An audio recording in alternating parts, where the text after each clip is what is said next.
laissez-vous enseigner. Voilà, je vais lire un passage. J'avais à cœur de lire, c'était pas ce message, mais de lire avant. Ce passage de début Romains, chapitre 2, où l'apôtre Paul, il avertit les Juifs. Il dit, mais vous êtes Juifs, vous avez la loi. Avec la loi, vous êtes sûr de tout connaître. Et de ce fait-là, vous êtes plus enseignable. Et moi, ce que je vais partager aujourd'hui, c'est des choses que vous savez. Et vous dites, je ne suis plus enseignable. Et si, je l'ai reçu vraiment pour l'Église. Et c'est la suite de ce que j'ai prêché il y a un mois. Et je pense que ce ne sera pas fini, je vous expliquerai pourquoi. Parce que c'est un travail de longue haleine. Mais voilà, donc, je prie le Seigneur qu'il, par son esprit, il vous touche et qu'il vous enseigne ce matin. Et voilà, je peut-être lire rapidement ce passage où c'est titré, le paragraphe est titré dans ma version de Parole vivante, c'est titré « Méfiez-vous des fausses assurances ». Voilà. Et c'est dans l'Épître aux Romains, donc Paul écrit aux Romains, et parmi les Romains, il s'adresse aux Juifs, en disant, mais j'aimerais à présent m'adresser en particulier aux Juifs, parmi vous peut-être, est-ce avec fierté que vous portez ce nom, vous vous sentez tranquille et en sécurité parce que vous possédez la loi. Alors, pour nous, dans le contexte, ça pourrait être, vous portez peut-être, c'est avec fierté que vous portez ce nom de chrétien évangélique, en fait. Et vous êtes tranquille en sécurité parce que vous avez la parole de Dieu et que vous vous appuyez dessus. Alors vous prétendez connaître sa volonté et savoir discerner le bien du mal. Vous faites fort d'évaluer les actes d'autrui, de trancher les cas de conscience et de trouver à chaque problème la bonne solution, puisque vous avez la parole. Vous appréciez les vraies valeurs spirituelles et distinguez l'essence de la religion, parce que depuis votre prime jeunesse, vous êtes habitué à la parole, aux Écritures. Là, c'est écrit la loi, mais c'est pour les Juifs, mais nous, c'est ça. Vous vous sentez appelé à être les éducateurs des ignorants, les maîtres de ceux qui restent spirituellement des enfants. Parce que nous, on sait, on a la parole, on a, l'institution, église évangélique, avec... mais quand on pense connaître la vérité, il y a un gros problème, c'est qu'on pense ne plus rien avoir à apprendre. Et c'était juste un petit avertissement, et l'apôtre, il conclut un petit peu plus loin dans ce passage, c'est pas tout à fait la conclusion, mais moi je le complète par là. Permettez-moi de vous demander, vous prétendez instruire les autres, mais auriez-vous oublié de vous enseigner vous-même. Et vraiment, je prie vraiment le Seigneur que vous ayez cet état d'esprit de grandir dans la connaissance. Vous savez ce que manque de connaissance, c'est connu, ces versets. L'ignorance, ce peuple est détruit et réduit à rien à cause de l'ignorance. Dans l'Ancien Testament, je ne sais plus où c'est. Et c'est tellement juste. Et ce que j'ai à vous annoncer ce matin, vous le savez, j'en ai déjà parlé il y a un mois, mais tiens, juste, est-ce que vous vous souvenez de ce que j'avais prêché il y a un mois? Bon, c'est qu'il faut que j'en reparle. Mais je le sais, moi-même, je veux dire, je me mets à votre place. Quand un prédicateur, ça m'est arrivé, je me suis Philippe, il a posé la question, mais qu'est-ce que j'ai prêché la dernière fois? Puis tout le monde était là. Mais on ne prêche pas parce que c'est un rite. On prêche parce qu'on a reçu un message pour vous, en fait. Et pour moi, je veux dire, moi, c'est ce que je suis en train de prêcher, je le dis souvent, le prédicateur, il est très mal élevé, c'est le premier à se servir dans l'assiette. Il se précipite sur le plat, il mange avant tout le monde. Parce qu'on reçoit, et moi, ce que je vous partage, c'est quelque chose que je suis en train de vivre. Et qui est tellement important. Alors, il y a un mois, je vous avais je vous ai prêché sur Romains 8,15. Hein, c'est le verset, le fameux verset où il dit c'est pas un esprit de crainte encore que vous avez reçu, mais un esprit d'adoption qui nous fait crier Abba Père. Et qui, de ce fait-là, fait que vous êtes héritier. Vous vous souvenez un petit peu, hein, vous êtes héritier. Et puis, c'est tellement important. Et j'avais dit, en substance, que le problème, c'est que la grande majorité des chrétiens, je dis, et je peux dire que la presque quasi-totalité des chrétiens de cette Église ont intégré qu'ils sont enfants de Dieu, mais ne le vivent pas en plénitude. Et ils passent à côté de l'essentiel. Et c'est aussi un vecteur de maturité qui fait grandir que de vivre dans son cœur cette identité profonde d'enfant de Dieu. C'était le message d'il y a un mois, ça sera encore le message d'aujourd'hui, ça sera le message... voilà. Et vous comprendrez pourquoi je vais vous proposer de faire quelque chose. Pour que ce message, ça ne soit pas comme c'était celui d'il y a un mois qui a vite été oublié. Pourquoi ? Parce qu'il y a un autre message le dimanche d'après, puis un autre message, puis vous avez entendu d'autres messages sur Internet, et puis etc. Et si bien que il n'a pas pu s'ancrer et évoluer dans vos cœurs. Or, le message que j'ai à vous dire aujourd'hui, c'est un travail de très longue haleine qui doit s'ancrer dans son cœur. Et c'est pas sur une prédication. Et ça réclame votre participation. Parce qu'il ne se passera rien si vous ne participez pas, si vous n'œuvrez pas. Et c'est tout simple. D'œuvrer pour ça. Mais si vous ne le faites pas, alors ce message, il ne sert à rien. Je peux fermer mon ordinateur. Et puis, voilà, ça n'aura servi strictement à rien. Mais oui, je vais encore parler de notre statut d'enfant de Dieu et surtout de vivre ce statut d'enfant de Dieu. Moi, ça m'est venu à partir d'une prédication qui m'a touché il y a environ 2 mois. Et le prédicateur, il parlait d'un livre que j'avais déjà lu. Et manifestement, j'en avais complètement oublié la teneur. Parce que je ne vivais déjà plus comme enfant de Dieu. Ah ouais, j'ai compris ça. Je suis sauvé, je suis enfant de Dieu. On chante, hein, je suis enfant de Dieu, je suis plus esclave de la peur. Vous voyez ce chant-là ? Je dois inverser les paroles, mais c'est pas grave. Hein, mais c'est vrai, on chante, mais est-ce qu'on le vit ? Et en fait, le vivre, ça change tout. Ça change de disposition intérieure en profondeur. Ce n'est que comme ça qu'on est capable et qu'on sera capable de vivre 1 Corinthiens 13. Sinon, c'est juste pas possible.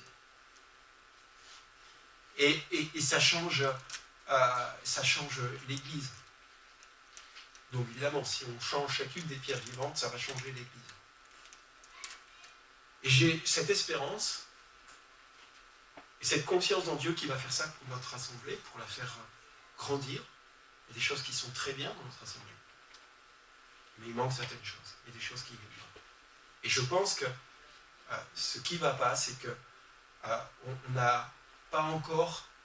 n'est pas peut-être encore à vivre pleinement la dimension d'enfant. Et bien ça, c'est un travail. Je vais vous expliquer pourquoi. Alors comme je préparais cette prédication, je méditais et je me disais, je ne sais pas du tout. Enfin, j'en avais parlé quand on s'était rassemblés au CPL le jeudi soir. Je ne sais pas comment faire.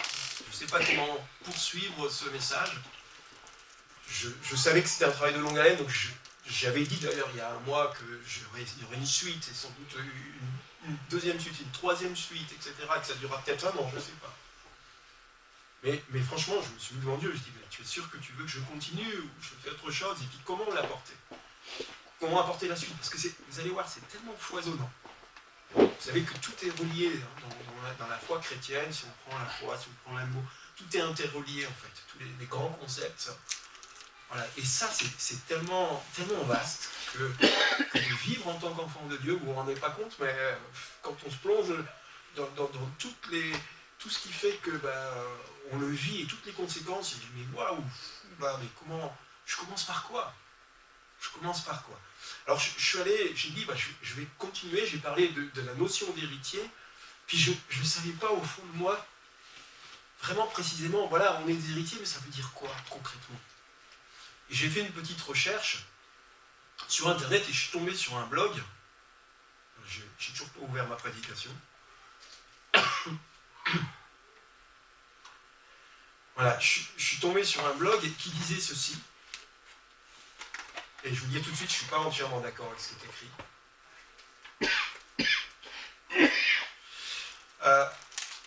L'auteur écrivait, pour moi, il y a 3 choses essentielles qui fait que, du fait de l'héritage, voilà, on a hérité de ça. On a hérité de...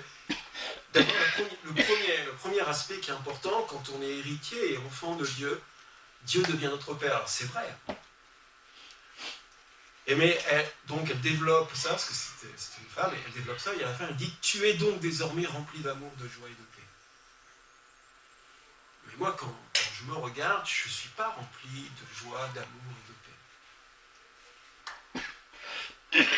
Et elle disait « Mais ça, oui, c'est ça, c'est comme ça. » Je dis « Oui, mais il y a un problème. Pourquoi je ne vis pas un Corinthiens 13 ?» C'est pas la peine de réexpliquer ce que c'est qu'un Corinthiens 13. Il est trop connu. Hein, voilà, c'est la dimension suprême de l'amour.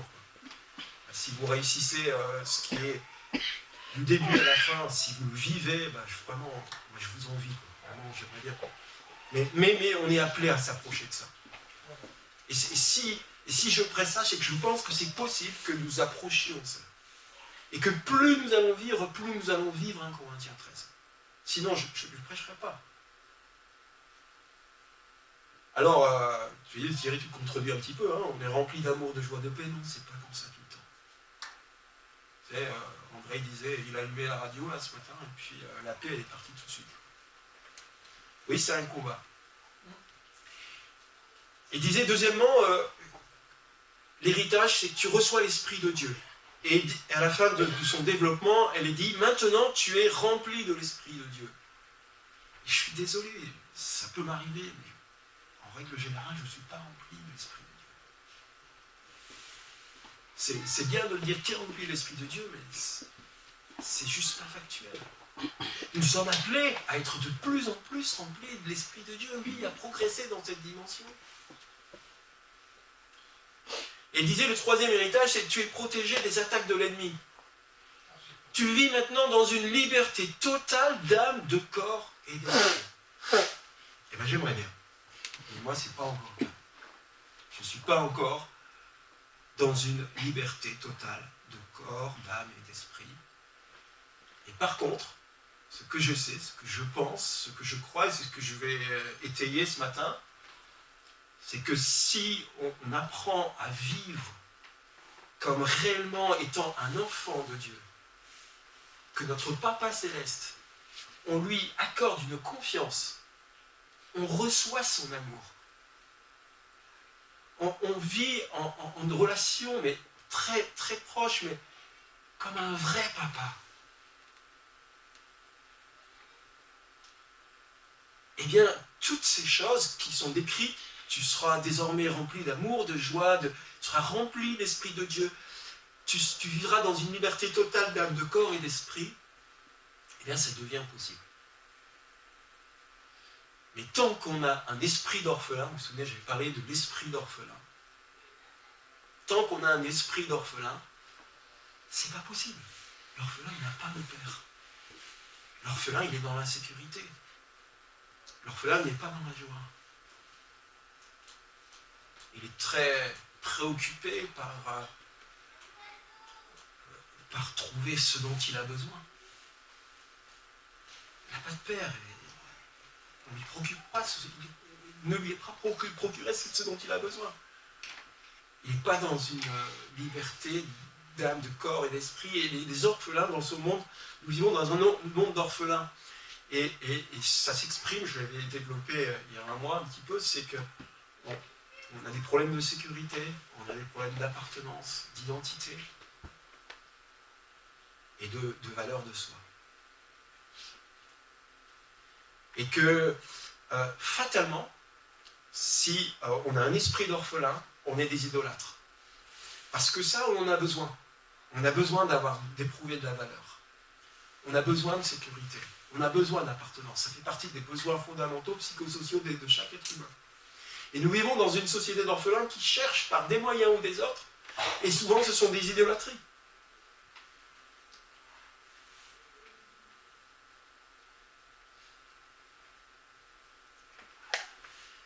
Alors j'avais apporté plusieurs points il y a un mois sur les conséquences, le fait d'avoir un esprit d'orphelin. Et je pense que dans notre Église, la plupart de nous, peut-être la presque totalité, chacun s'examinera devant Dieu, et je vous invite vraiment à le faire, à montrer le Saint-Esprit, à dire, bah oui, c'est vrai, dans cet aspect-là, j'ai vraiment... Alors, il y a pour certains aspects, peut-être, voilà, c'est bon, vous avez confiance, vous avez grandi, et puis d'autres aspects, vous dites, oula, c'est vrai, cet aspect-là, ça révèle que quand même, je ne suis pas dans une vraie relation de père à fils. Vous savez, cette relation de père à fils, elle est fondamentale. Vous ne pouvez pas... Il n'y a plus de... Dans le Nouveau Testament, il y a des centaines de références de relations de père à fils. Regardez le message de Jésus. Il parlait sans arrêt de son père. Sans arrêt de son père. Il était en relation avec son père. Et il y a une relation avec son père. Jésus se fait baptiser et son père intervient. Celui-ci est mon fils bien-aimé.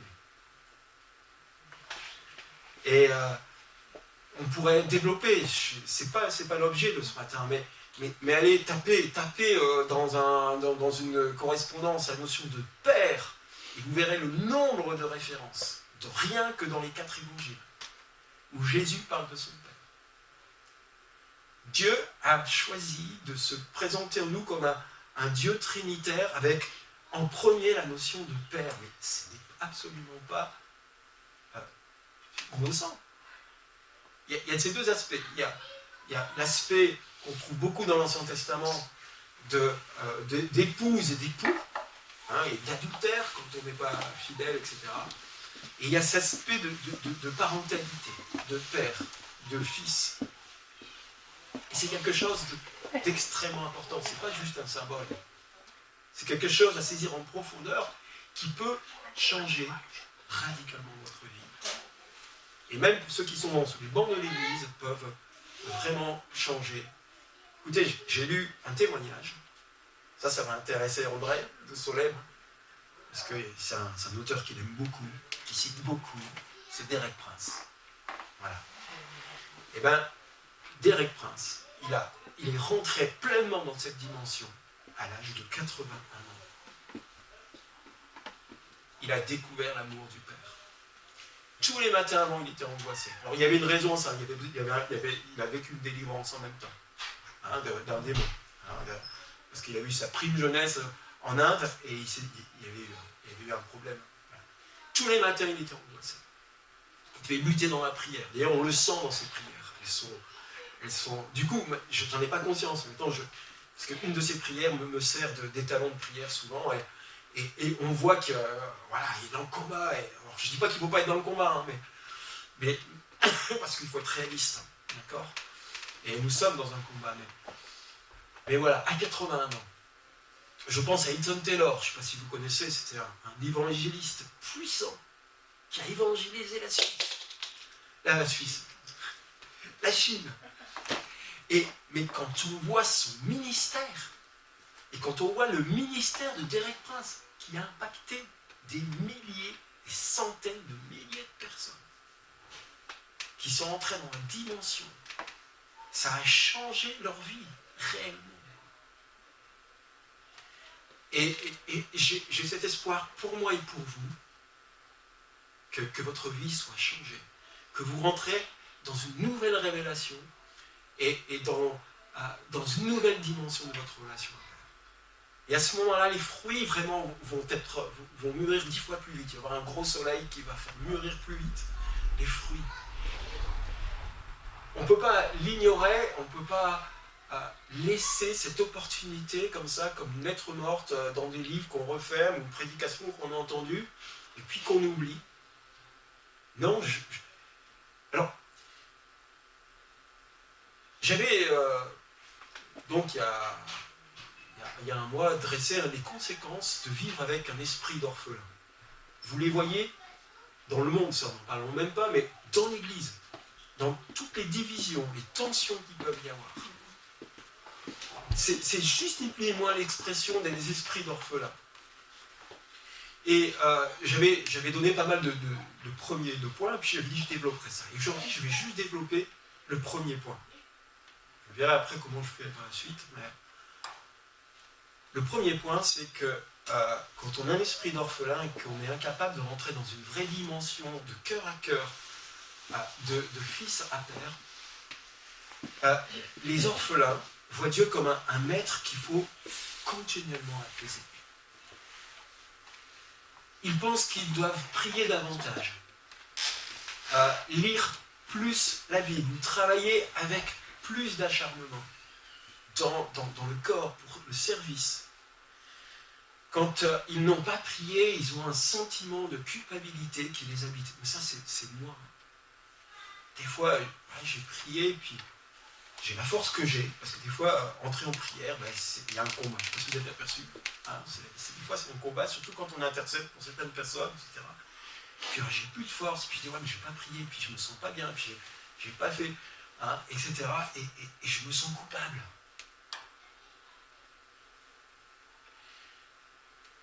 Il reste souvent celui qui a un esprit d'orphelin avec l'impression qu'il y a quelque chose de plus qu'il devrait réaliser pour bénéficier de la faveur de Dieu. Et en fait, pour un orphelin, Dieu n'est pas un maître et un papa bienveillant, c'est un tyran. Et ce faisant, en fait, il ne sert pas le Seigneur et il sert l'ennemi, en fait. Parce qu'il va marcher par la chair. Il va marcher par les œuvres. Il ne va pas marcher par l'amour pour les œuvres, il va marcher par les œuvres. On en reparlera une autre fois, il a un amour pour la loi, mais énorme. Mais il n'a pas la loi de l'amour dans son cœur. C'est le pharisien, en fait. Mais nous sommes des fois tellement souvent pharisiens. Et celui qui vit comme ça, vit dans la culpabilité, l'insécurité, parce qu'il a toujours l'impression qu'il va perdre la faveur de Dieu et le salut. Alors moi, j'ai entendu ça dans une prédication. Je demande à vérifier, parce que franchement, ça m'a étonné. Savez-vous que 95% des chrétiens doutent de leur salut? Ça veut dire ni plus ni moins que 95% des chrétiens n'ont pas Dieu comme père. Parce que c'est un papa, est-ce qu'un vrai papa va abandonner son enfant? Un papa qui aime, je veux dire, on est bien d'accord, on parle de l'amour de Dieu, on sait que c'est un amour parfait. Est-ce qu'un papa, il est dit par ailleurs, mais Jésus dit à ses disciples, mais est-ce que si un fils demande du pain à son père, est-ce qu'il va lui donner une pierre?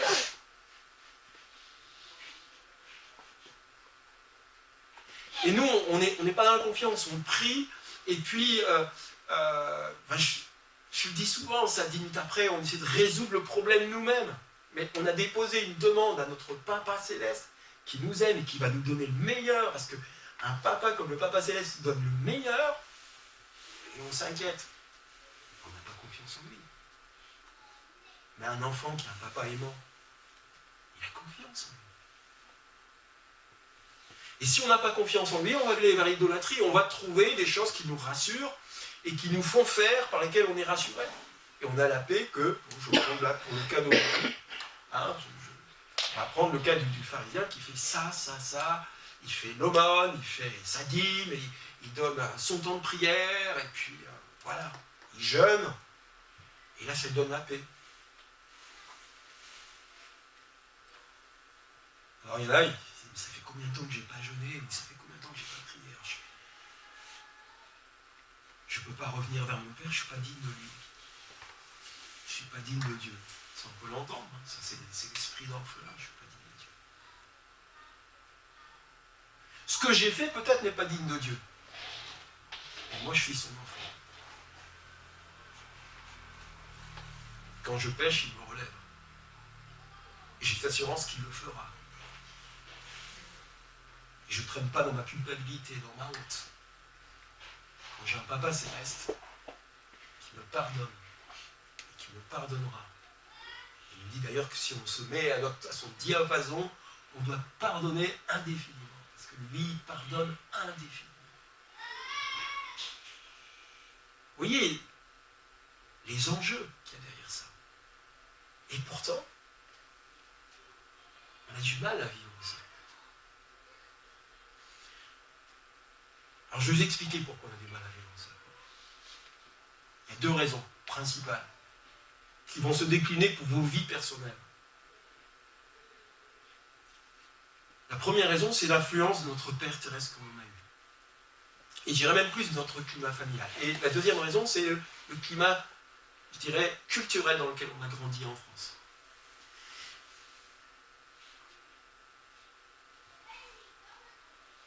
On a tous reçu, voilà, on a tous eu des papas. Et alors, il y en a qui ont sans doute été meilleurs que d'autres. Mais on a eu tous des papas imparfaits. Et c'était extrêmement difficile pour eux, nos pères, de nous donner de l'amour inconditionnel. Parce qu'il faut bien comprendre qu'il y a un adjectif qui va avec l'amour de Dieu, c'est inconditionnel. C'est-à-dire que quelque chose que tu aies fait, il t'aime. J'avais parlé il y a un mois de la parabole du fils qui revient, du fils prodigue qui revient, qui se dit « Mais je ne suis pas digne d'attraper ton fils, donne-moi juste aller travailler avec tes serviteurs dans les champs. » Et le Père, Jésus, mais il raconte cette parabole pour parler de qui est le Père et quel est son cœur. Il l'accueille avec amour comme son fils. L'amour inconditionnel. C'est pas parce que son fils est allé se vautrer, qu'il a dilapidé son héritage, qu'il se vautrait dans la luxure, dans le péché, qu'il cesse de l'aimer, puisque son amour est inconditionnel. Et ça, les papas sont incapables de vivre ça. Parce qu'eux-mêmes, de leur père, ils ont reçu un amour qui n'est pas inconditionnel. Alors, quelles sont les raisons qui font qu'on n'a pas d'amour inconditionnel? Alors moi, les parents, des fois, souvent, ils nous attendent des choses de nous. Inconsciemment. Vous savez, moi, je suis enseignant et j'ai vu des tas de parents, leurs enfants, c'était des chevaux de course. Ils misaient sur eux pour rattraper toute la mésestime qu'ils avaient d'eux-mêmes. J'ai pas réussi ma scolarité, alors mon fils va réussir sa scolarité. Et dès que son fils était en échec, c'était la désapprobation totale. C'était la désapprobation totale à la maison. C'était, mais qu'est-ce qu'on va faire de toi? Combien d'enfants ont entendu ça? Mais qu'est-ce qu'on va faire de toi? T'as vu comment tu travailles à l'école? C'est pas de l'amour inconditionnel, ça. Il y a aussi toutes les passions. J'ai l'exemple de... Mais il y en a tellement. Là, justement, dans le livre que je lisais, l'auteur, il raconte que son père était un entraîneur de tennis et il rêvait que d'une chose, c'est que son fils soit un champion de tennis. Pas de chance, c'était une bille. Mais il a reçu toute la désapprobation, la moquerie de son père. Son amour était conditionné au fait qu'il soit champion de tennis. S'il avait été champion de tennis, il aurait reçu la fierté de son père. Vous comprenez ça? Et on vit dans un climat comme ça, où on est formaté à réussir dans une direction que nous donnent consciemment ou inconsciemment nos parents. Et quand on ne correspond pas à leurs attentes, il y a de la désapprobation et il n'y a pas d'amour. Il y a le contraire de l'amour. Alors c'est qu'un exemple, hein. Mais dès qu'on ne correspond pas à l'image idéale, alors il y en a, c'est l'éducation. L'enfant bien sage, je sais que combien les enfants de pasteurs ont souffert quand ils devaient être à l'église et devaient être des modèles. Voilà. Ils devaient être des modèles. Et ils sentaient la désapprobation de leurs parents s'ils ne se comportaient pas comme ils ne disaient pas les choses comme il fallait, quoi. Et donc cet amour inconditionnel, pour quel que ce soit, là, je sais pas, laisserait cet esprit d'unité par rapport à vos parents. Il y en a qui l'ont eu très dur, il y en a qui ont des parents pas mal, mais aucun parent n'est capable de donner un amour inconditionnel. Et on porte ça en nous, très fortement. Et on est persuadé qu'il faut se racheter. Et qu'il faut acheter l'amour des parents en faisant ce qu'ils attendent de nous. Et ça impacte notre relation à Dieu. Et on s'est dit, mais il faut qu'on fasse ce qu'il attend de nous pour mériter son amour.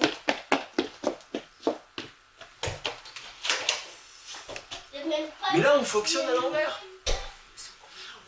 On aime Dieu, on sert Dieu quand on a reçu son amour.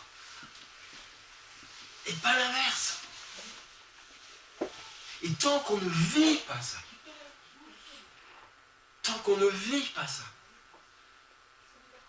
on vit comme des orphelins. Et les œuvres viennent des œuvres pour acheter l'amour de Dieu. Mais l'amour de Dieu ne s'achète pas. Tout ce qu'on fait. Et tout ce qu'on fait à côté de l'église pour nous rassurer, pour avoir une identité. Vous savez, moi, je vais vous raconter, hein, moi, l'identité, moi, de mes parents. Je vais vous faire un petit témoignage. Je méditais sur ça ce matin, puisque sur le message, pour me préparer, voilà. Et puis, moi, j'ai vécu donc dans un milieu avec des valeurs qui devaient être respectées pour faire partie, pour être aimé des parents et un peu ressentir la fierté. C'était pas mal le sport et les performances. Et puis le courage. Allez, on se lève. Hein, moi, me lever le matin, ma mère, elle chantait, je sais plus, debout les gars, réveillez-vous. Voilà. Et j'ai reçu cette culture où il faut faire, il faut bosser. Mon grand-père était, vous savez, ça se transmet comme ça. Mon grand-père, c'était un bosseur, c'était un créateur d'entreprise, mais c'était un bosseur fou. Il oubliait complètement sa famille. Enfin, un des deux grands-pères. Et ça a imprégné la famille. Et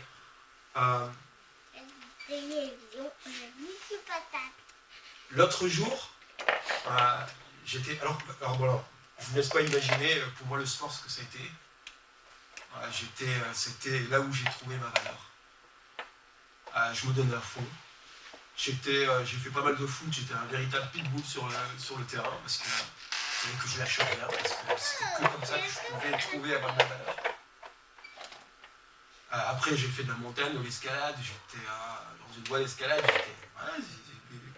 les copains, ils reconnaissaient. Ah, Thierry, c'est un battant. Ben ouais, mais j'ai pas le choix. C'était pour avoir de la valeur. Je ne trouvais pas ma valeur en Dieu, quoi. Et ça a une fin et des limites. C'est volatile, tout ça. C'est ridicule, quelque part, mais c'est ce qu'on vit souvent. Et l'autre jour, parce que ce message de fils à père est en train de me travailler, et je vois ce que c'est en train de produire en moi. C'est pour ça que je le partage avec vous. C'est pas du pipeau, ça se vit, ça se développe. Et je suis en train de changer. En profondeur. Et l'autre jour, un matin, il n'y a pas longtemps, j'ai senti Saint-Esprit dit tu restes un peu plus longtemps avec Anso pour prier ensemble. Voilà. Et c'est un jour où il pleuvait. Et moi, je vais tous les matins à vélo à l'école. Quel que soit le temps. Je plaisante un peu, je rigole parce que je ne m'en rendais même pas compte. Je suis chrétien. Mais c'était encore les valeurs d'avant qui sont en train de m'imprégner. C'est pour ça que c'est long. Vous savez, un cerveau, c'est très très long à se déprogrammer. D'accord ? pour ça qu'il faut qu'on en parle longtemps de ça. Et juste avant, j'avais un temps avec le Seigneur où j'avais vraiment retrouvé devant lui de fils à père. J'étais bien, waouh, j'avais reçu son amour. J'étais, je vais aller travailler, mais avec un esprit, un amour pour mes élèves et tout. Et puis le Saint-Esprit me dit ça, et puis il pleuvait, et puis moi c'est long pour que je m'habille quand il pleut, je mets un surpantalon, des surchaussures, etc. pour aller travailler à vélo. Et je savais très bien que si je restais un peu plus longtemps avec Anne-Sophie, j'aurais pas le temps de me préparer et puis d'arriver à l'heure à l'école. Que je serais obligé de prendre la voiture. Et ça a fait une tension, et pourtant, j'ai pas compris d'où venait cette tension. Il a fallu vraiment que... Voilà, pour le coup, j'ai dû obéir au Saint-Esprit, j'ai dit, ok, je le fais. Voilà. Puis j'ai pris la voiture. Je dis, finalement, c'est pas si compliqué que ça, prendre la voiture. Ça vous semble bizarre, vous? Mais d'où vient cette stupidité de ne pas savoir prendre une voiture? C'est quand même plus cool quand il pleut en plus. Et ces 2 jours après, je me suis rappelé une phrase, une maxime de ma famille. La pluie du matin n'arrête pas le pèlerin. C'est ressorti, ça a jailli comme ça. J'ai dit, mais c'est fou, ça m'a impacté. C'est-à-dire que si tu vas être quelqu'un, si la pluie est là, faut que tu l'affrontes, quoi. T'es un dur, tu sais pas parce qu'il pleut que tu vas pas aller à l'école à vélo. Et depuis le début de l'année, tous les jours j'étais allé à l'école à vélo, quel que soit le temps. Et sans m'en rendre compte, j'avais une recherche de valeur à travers ça. Vous voyez? Alors c'est un détail qui illustre. Mais on est tous formatés pour trouver et prouver qu'on a de la valeur ailleurs que dans notre relation avec notre Papa Céleste. Or que c'est d'abord en lui qu'on a la valeur. Tout le reste, c'est du vent. C'est vraiment du vent. Vous comprenez, quand je suis en train de vous expliquer ce qui faisait ma valeur, tu sais, mais Thierry, tu t'imagines pas quand même avoir de la valeur parce que tu vas à l'école à vélo quand il pleut, quoi. Ouais, ça nous passe au-dessus, mais c'était mon système à moi. Et on a tous notre système, avec les valeurs qui ont été enseignées dans le monde. Vous voyez? Et c'est quelque chose d'extrêmement profond. Et j'étais en train de vivre par l'esprit, peu à peu, ce que c'est qu'un enfant de Dieu. Et j'ai eu un combat. Mais je me dis, mais d'où ça vient? Et la chose, pépaillon. Devenir enfant de Dieu, on a un ennemi qui fera tout pour pépaillon. devenir enfant de Dieu, de vivre une vraie relation. C'est pour ça que c'est une prédication, ça ne va pas suffire. Donc j'avais dit qu'il y avait le premier vecteur, c'était familial, qui s'opposait à cette mentalité qui faisait que notre relation avec un Papa Céleste aimant inconditionnel, recevoir son amour au fond, voir sa paix, sa valeur, une acceptation profonde, quels que soient nos actes. C'est compliqué. Premièrement, c'est la famille, parce qu'on a reçu de nos parents un amour conditionné. Et la deuxième raison, c'est la société dans laquelle on vit. On vit dans une société, alors c'est un travail judéo-chrétienne, mais du mérite. Et croyez-moi, en tant qu'enseignant, je veux dire que là où c'est peut-être le plus véhiculé, c'est à l'école. Et comme je suis désolé, je vais pas bientôt partir à la retraite, mais de seulement commencer à comprendre ça, pour laisser mon Papa Céleste travailler en moi cette vraie identité, j'aurais été tellement plus cool avec mes élèves. Mais moi, mes élèves, quand ils étaient... J'ai essayé d'être un enseignant bienveillant, d'accord, mais souvent, j'étais inquiet quand mes élèves ne réussissaient pas, et je leur donnais, j'étais tendu. Autant, voilà, je suis très... Vous savez, les enseignants, ils sont beaucoup plus détendus et très conciliants et très valorisants avec les élèves qui sont en réussite. Mais les élèves qui sont en échec ou en difficulté pour quelque raison que ce soit, des fois, c'est rare les élèves qui font exprès d'avoir du mal. Ça existe peut-être au niveau de l'adolescence, mais chez des petits enfants, j'ai des 6-7 ans, un enfant qui rate ses exercices, il ne fait pas exprès. Alors, là, dans l'éducation nationale, ils ont fait quelque chose de très récent, ils ont pris conscience de l'impact de cette mauvaise chose, ils ont supprimé les notes. Ça ne sert à rien. Ils sont très, très naïfs, parce que les enseignants, ça reste des orphelins. Et que d'une façon ou d'une autre, quand l'élève est en échec, même si on ne veut pas, eh bien, on transmet quelque chose en disant, mais mon gars, quelque chose qui ne va pas chez toi. Alors tout va bien, il y a juste des difficultés scolaires. Le gâteau. Alors moi, c'est vrai, je le répète souvent à mes élèves, Le quel que soit le gâteau. résultat, vous avez la même valeur. Quelle que soit votre taille, grand, petit, parce que des fois, ils parlent des choses comme ça, vous en avez la même valeur. Mais au fond de mon cœur, j'étais incapable de vivre par certains, vous savez, 70% de la communication passe ailleurs que par les paroles. Vous avez des rictus, vous avez un regard dur, vous avez une désespérance à un moment donné quand l'élève, vous avez 20 fois que vous lui expliquez la même chose et qu'il n'y arrive pas. Et là, il ne reçoit pas l'amour inconditionnel de son prof, qui s'exprime de cette façon, mais il voit qu'il y a un problème, qu'il n'y a plus de connexion, qu'il n'y a plus la bienveillance. Et tout ça, ça nous impacte tellement plus qu'on le pense. Vous savez, le prof, c'est une autorité. Comme Dieu, un peu.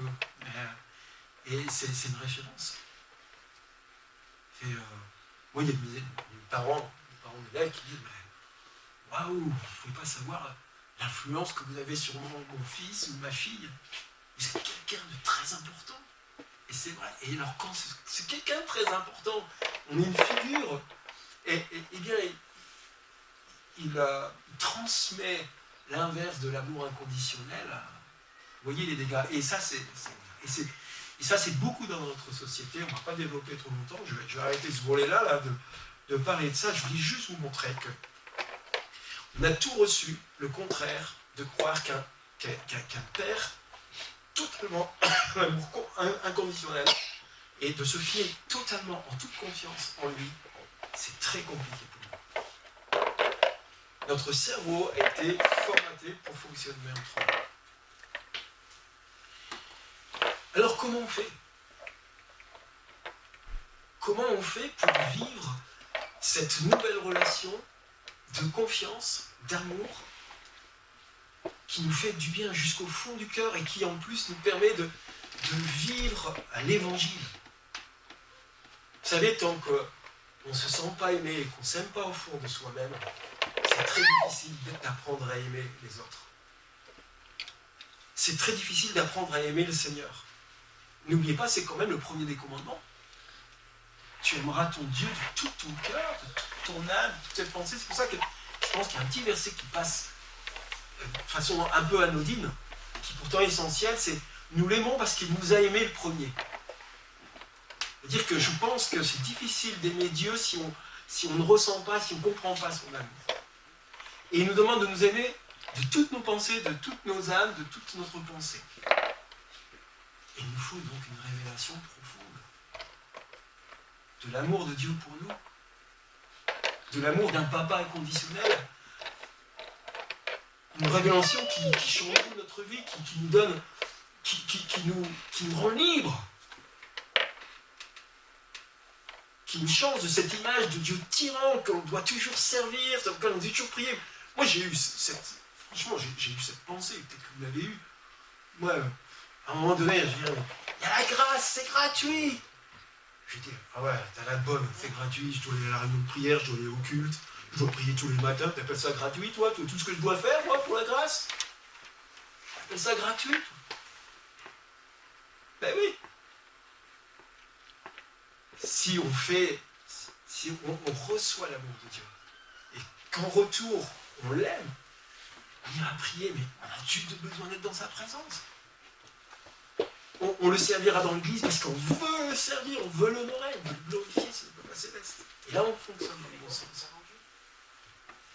Mais il y a d'abord cette révélation au fond de nos cœurs, profonde de son amour pour nous. Absolument essentiel. Les chrétiens ne seront jamais libres tant qu'ils n'œuvreront pas par amour pour le papa céleste. Ils auront un Dieu tyran, un maître, qui leur demande de faire ça, ça, ça, ça. Il n'y a plus de grâce. C'est de l'esclavage. Comme le fils aîné dans la fils de prodigue. Lui, il était esclave. Sa réaction montre qu'il était esclave. Il servait son père pas par amour. Alors comment faire pour avoir cette révélation? Derek Prince, 81 ans.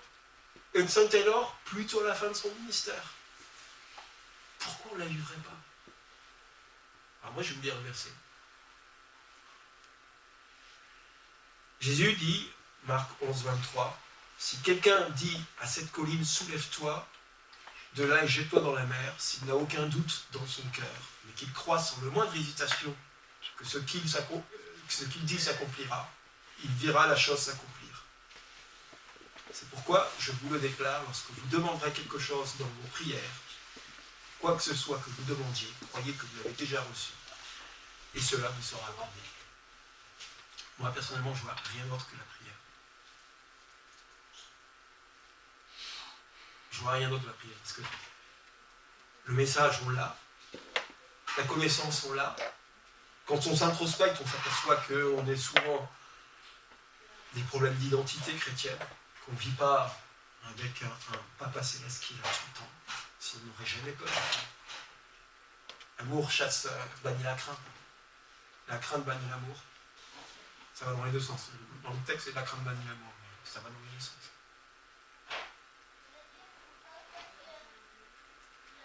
Et en fait, le titre, je vous donnais le titre de la prédication aujourd'hui, c'est prier pour avoir une bonne image de Dieu. Prier pour vivre une relation de fils, de fille à Dieu.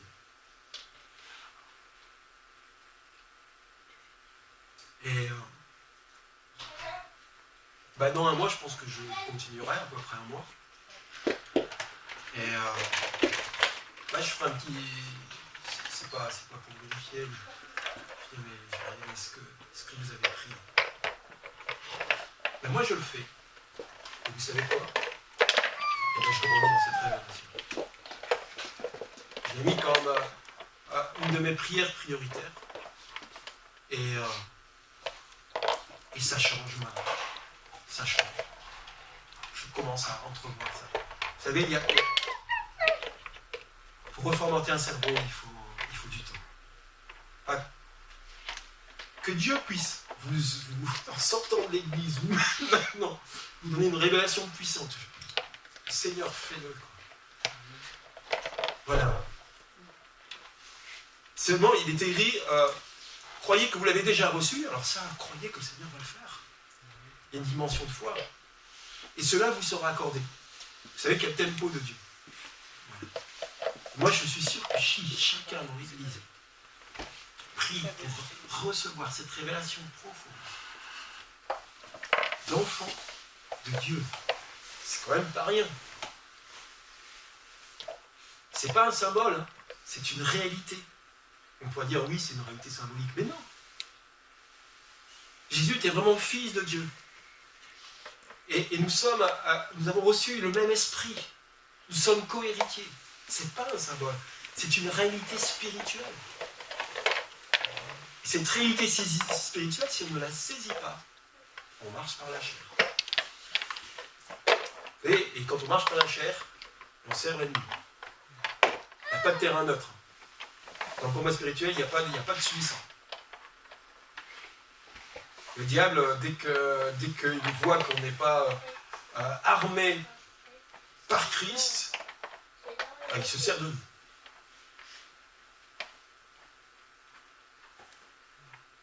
Voilà ce que j'avais à vous partager ce matin. Je vais dire juste une dernière chose. On est en train de se poser la question sur la place de l'Église. En tout cas, moi, je sais qu'on va aborder ça. Voilà. Qu'est-ce que l'Église aujourd'hui? Quel est le rôle de l'Église? Vous savez qu'un des grands rôles de l'Église, c'est d'être témoin de la vérité du Seigneur. Et peut-être que je développerai ça, ces quatre. Mais notre société a changé. Ça ne sert à rien de parler. Vous pouvez parler... J'en dis, ouais, mais ça, c'est ta conviction. On est, les philosophes et les sociologues appellent ça l'ère de la post-vérité. C'est-à-dire qu'il n'y a plus de vérité. Chacun a sa vérité. Et même dire que prétendre que toi tu connais la vérité absolue, c'est une insulte, c'est de l'intolérance. C'est très mal vécu. Et donc toi tu vas parler de ta foi, tout ça, tu peux dire ce que tu veux. Dire, ah oui, c'est intéressant. Ah ouais, Jésus, il a dit des choses intéressantes. Je comprends que tu crois ça. La seule chose qui touchera les gens, seule chose qui fera que vous serez des témoins, c'est que vous soyez des fils et des filles de Dieu. Parce que là, je vous dirai quelque chose que personne, et c'est vrai, quand on vit l'amour de Dieu, c'est quelque chose que personne, vous n'avez même pas besoin de parler. Vos actes seront différents, vos paroles seront différentes, vos regards seront différents. C'est Christ qui vivra sa vie en nous, rempli de l'esprit, rempli de l'amour. Et pour ça, il faut rentrer dans cette dimension. Voilà ce que j'avais à vous partager. Voilà, Seigneur, voilà, je te prie, Seigneur, pour chacun de mes frères et sœurs, chacune des pierres vivantes de cette église, de venir sceller par ton esprit cette vérité que nous sommes tes enfants, de la faire grandir, de donner des révélations profondes, d'entrer dans une relation avec toi, de prière, de demander, de crier, comme cette veuve qui importune le juge inique et qui insiste, et qui insiste, et qui insiste. Seigneur, que nous soyons, voilà, des enfants qui insistent pour recevoir en plénitude, pour que soit dégagé de nous tout ce formatage qui nous empêche de saisir en plénitude, comme un Papa céleste qui nous veut du bien, en toutes circonstances. Je te prie, Seigneur. Je te prie, j'ai cette espérance que notre Église est remplie de chrétiens qui vivent la relation filiale de père, de fille et de fils au Père. Je te prie, Seigneur, d'abord que ton esprit avance chacun de nous, pour que nous puissions grandir dans cette dimension et vivre dans cette joie, Seigneur. Dans le nom de Jésus, j'ai prié. Amen.